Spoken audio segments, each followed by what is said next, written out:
Good evening, friends. My name is Venkateswaran. I would like to take care about Agile Ceremonies today.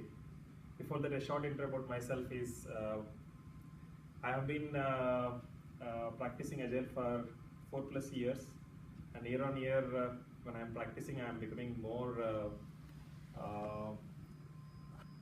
interesting about Agile to learn and to share and to practice. So these are becoming my mantra, and more and more I am a big believer of Agile by practicing it, and I want to do something really breakthrough one day by practicing Agile. That's my vision. And coming back to Agile Ceremonies is we have a couple of ceremonies when we are practicing Agile Scrum. So I'm going to touch about those. So usually everybody knows about what is a sprint and what is the duration of the sprint. So here is a standard sprint cycle where we have 2 weeks of sprint, where we have the product backlog is being funneled into the sprint planning, and within the 2 weeks of duration we have a couple of ceremonies like daily stand-up, look ahead, sprint demo, and sprint retrospective. So predominantly I'm going to touch on each ceremony for a few minutes in detail. So here we are talking about the duration of sprint of 2 weeks. You can have 4 weeks, you can have 3 weeks based on the backlog and based on the standardization it demands for your backlog. So starting with sprint planning. So what are the key things for a sprint planning is you need to have a well-groomed backlog which is prioritized by the product owner based on the highest business value, which needs to be presented to the Scrum team by having a clear goal, what in the 2 weeks the product owner wants from the Scrum teams to realize. So sprint planning actually mainly takes care about having conversations on the goal, whatever is being needed by the business, which will be shared by the product owner, and a group of stories which are being prioritized. So the teams will go into the sprint planning.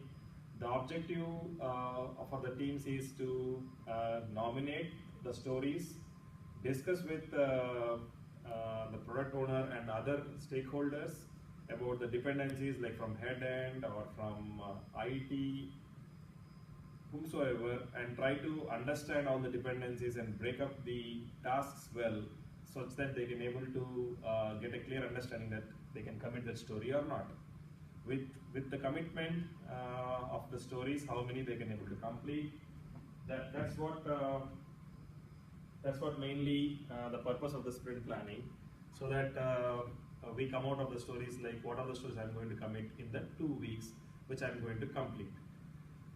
Then moving to daily stand-up. So once you have committed the stories in the sprint planning, you go to a daily stand-up where you talk about 3 questions: what I did yesterday, what I'm going to do today, and do I have any obstacles for me to proceed further. Daily stand-up usually takes 15 minutes of time with a team size of 7 plus or minus 9. So if you have completed your stand-up, you can able to discuss some of the topics which the team would like to discuss. So let it be after the post stand-up. So that's the key motive of daily stand-up is to share where we stand, and if we need any help from the teams, so we talk about that very clearly to them and try to see how can we work together, and also we can see how we can able to resize our capacity if some story is lagging, leading. So these kind of conversations happens post stand-up, but daily stand-up is predominantly to share only these 3 questions. So moving to the next ceremony, which is look ahead meeting. Look ahead meetings are basically before the sprint planning starts. Say for example, I am having a sprint 1 today, and I'm going to have sprint 2 after 2 weeks later. So in between that, the look ahead should happen about what are the upcoming stories which are going to come in the next sprints are being shared upfront, so that the team can able to go through those stories and try to do some homework, like go through the code, understand the detailed design, do the understand the architecture or about the brief of the new feature. So these kind of the things they can able to start spending some effort in the existing sprint for the upcoming stories by reserving some capacity, so that they can able to bring out the dependencies well in advance, so that we can say that if I have to start that story for a feature A, I need to have the server up and running by before the sprint starts. So such things actually can able to make the product owner and other team to understand that if those dependencies are not available by the beginning of the sprint, I cannot present this story for the sprint planning. Then I need to reprioritize again my backlog, so that whichever is ready can only be churned out. So look ahead meetings mainly are about going through the upcoming stories for the upcoming sprints. It may not be for the next immediate sprint, but it can be for the next upcoming 3 or 4 sprints, so that teams can have the time to prepare and to give quick feedback, such that the product owner can understand that if customer is expecting this feature A, and if these things, the dependencies are not ready, then the teams may not realize. That way they can able to upfrontly intimate to customers, or if it is so urgent, then we need to make it ready. So look ahead is basically looking ahead for the upcoming stories coming in the upcoming sprints, and be ready. That is the key purpose of that ceremony. And sprint demo, it is about the stories which are committed by the teams to complete within a sprint. They realize it in the day 3, day 5 or day 7, and they try to showcase what they have really achieved, and they also feel proud about what they have achieved.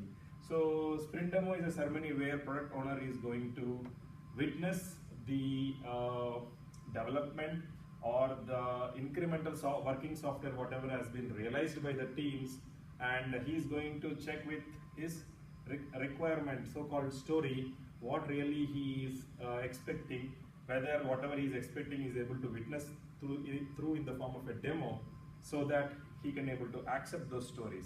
So sprint demo is mainly a ceremony about showcasing and taking pride of a working incremental software realized by the teams.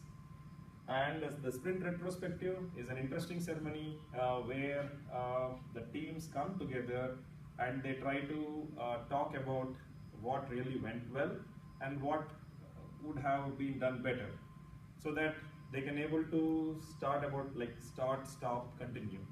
Some things we are not doing good and we should not do, we say stop.